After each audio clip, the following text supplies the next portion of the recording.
Hey, what's up YouTube? Down on the smartphone guy coming back at you with another video, and today I want to share with you my full review of this device here. This is the Moto Z2 Play. So as you can see, I have the Verizon version, which at the moment comes with the JBL Sound Boost 2 Moto mod for $408, and today I want to talk about whether that is a price point that makes it so you should consider this device as your next device. Now, I will mention, obviously at the moment it is a Verizon exclusive. However, very soon this will be available as an unlocked device. However, again, the Verizon version is unlocked for all carriers. So I'm not going to spend a whole lot of time in this review. This is going to be shorter than my average review because I just want to talk about the things that I think are highlights, maybe some things I don't necessarily like as I've been using it pretty heavily over the last 3 weeks. So first thing I want to talk about that I definitely do like is the battery life. So on average, I'm getting around 6 to 7 hours of screen on time with this device, which means for me, for certain, it is an all-day battery. There is no doubt that I was able to get through every day with no problem whatsoever. Now, this is only a 3,000 milliamp hour battery, which is a pretty big slim down from last year's 3,500 milliamp hour battery. And they did slim down the device as well. So they had a glass back last year, and this year they slimmed it down a millimeter and went with a metal back, but then also that smaller battery. But battery life so far has been great. I don't think there's any complaints there at all, at least for me. So that was definitely a huge thumbs up. Next thing that I would think is a great thing about this device is the performance. So it does have that Snapdragon 626 processor, but I've got to say that in my usage, I've had absolutely no slowdowns or hiccups or anything with this device. So it easily competes with the 800 level or 800 series phones. I mean, obviously, if you go into specs, it won't compete with those because, if I go into, for instance, Geekbench, so let's jump into Geekbench and just kind of give you a real life example here. So go into the history. So you can see multi-core score here is only in the 4000s, mid 4000s, where most of the Snapdragon processors with the 835, those phones are usually scoring 6,000 to 6,500. And so this is definitely lower than that, but in real life usage, I don't see really a major difference. So let's say I go into my Twitter account, AJ. All right, so you can see it just loaded right up. And in terms of performance, go into my Google account and that loaded right up. And of course that's using my LTE, but I think in terms of performance, this thing handles everything that I've been able to throw at it. Now, I haven't done any heavy gaming on it at all, but the games I have played, which are pretty limited, beach buggy racing, NBA Jam, Hill Climb 2, nothing too exciting, but the games have been flying with no problem. So that's definitely another plus. The third area that I think is a huge thumbs up for this device is the software. So again, Motorola just does software right. So if we go into the settings, you can see here that we have Android 7.1.1, and right now we're running the May security patch. Now, basically, this is a stock Android phone. The only thing that you're going to really see is a major difference.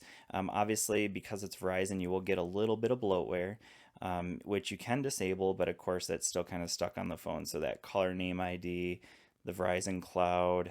Let's see what else we got here. Do have FM radio. That's not really bloatware. We have Verizon Message Plus. We have the NFL Mobile. And there's one more in here that they threw on there. Where's that? Oh, voicemail and Verizon Navigator. I don't know anybody that uses that one, but anyways, so those are the things that come on here that are bloatware directly from Verizon. But other than that, it's basically stock. And Moto, like I mentioned, just does software right. So if I can double chop, that turns the flashlight on, as you can see. The flick of the wrist one, that one's a great one. So you flick it and you get the camera. So turns the camera right on. That's been very useful for when I've been doing, just testing out the camera. It's been super useful to be able to just flick your wrist and boom, there it is. Now, all of those are basically housed in the Moto app. So if you go in here and find the Moto app, here it is. And all of those different actions are found right here. So you can see the ones that I've been using that I found useful. One button nav, again, that's kind of been the mainstay of the Moto phones for this year. So if I tap the home button or the fingerprint sensor, that's going to send me back to home. I can swipe to the right and it's going to bring up my recent apps, as you can see there. and well, let's do that again. And then if I swipe to the left, it's going to go back. So that's nice. I really like that feature, and overall, I think the software on this is definitely a huge thumbs up. Now, in terms of design, design's a little bit of a weaker point for me. I do really like the design overall, but it definitely kind of has a little bit of an outdated look because, of course, we've got a huge camera bump, which is neither here nor there for me because I've been using it with a case that basically covers it up. This is the Tudia TAM case, so you can see that it basically eliminates that camera hump with that on there. But the idea there is that, of course, you're going to throw on a Moto mod and you get rid of the camera hump that way. So I think that's the idea that Motorola is going with, but otherwise, if you're using this as a naked phone, you got a huge camera hump. And obviously you got these big chins on the bottom and on the top. So, compared to the flagship phones that are coming out this year, that's definitely a little bit of an outdated look. We have a 5.5-inch display, which for me is definitely one of the sweeter spots. I like that size for a display. And the phone itself feels nice in the hand, but it is only 1080p, so some people might complain about that. But personally, for me, 1080p is really all you need. So watching YouTube, Netflix, and anything like that, 1080p, it looks great. This is a Super AMOLED display. It gets very bright. So if I go up here and just crank it all the way up, it gets obviously too bright for my camera. Now, I will maybe just have a slight complaint, is that it doesn't get as dark as some other devices. So if you're watching something at night, it doesn't get quite as dark as, say, like the Samsung Galaxy S8 or the OnePlus 5. That could be just a very, very small complaint, but definitely not a reason to not go out and buy this phone. So the one other area that I think maybe is a bit of a weakness is definitely the camera. So it's not a bad camera, and I'm going to throw up a bunch of pictures at the end of the review, but just in terms of cameras, when I compare it to something like, for instance, my OnePlus 5, I definitely don't think this takes quite as compelling of pictures. So we went to Legoland yesterday with my family. These are all indoor low light pictures. You can see that, they're not the greatest pictures, but they're certainly not bad.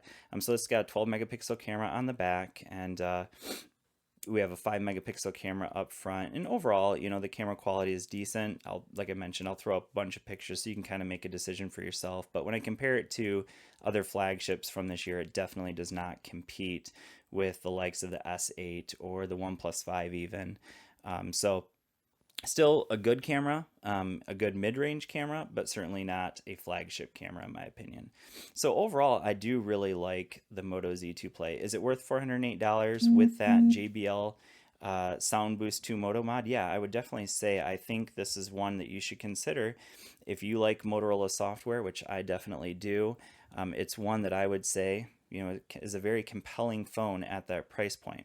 Now, you can get a lot of last year's flagship phones for even less than that. So that's something worth considering, if you're thinking about maybe an S7 Edge or, something else from last year. Obviously, you can get those for right around the same price that you can get this at the moment. So that's something worth considering. But if you want a newer device, if you want this year's device that's going to get updated, because there's obviously a good chance that this one's going to get updated, and maybe you want the Moto mods because they are, some very nice Moto mods. The battery Moto mod, the Sound Boost 2, I think that's a great Moto mod. Kind of pricey, but that one is, free right now if you get it on Verizon. But overall, definitely a phone worth considering. If you have any questions, go ahead and leave them down in the comments section. If there's anything I missed maybe that you want to know more about, go ahead and leave that down in the comment section. Otherwise, thanks for watching, and I will see you all in the next video.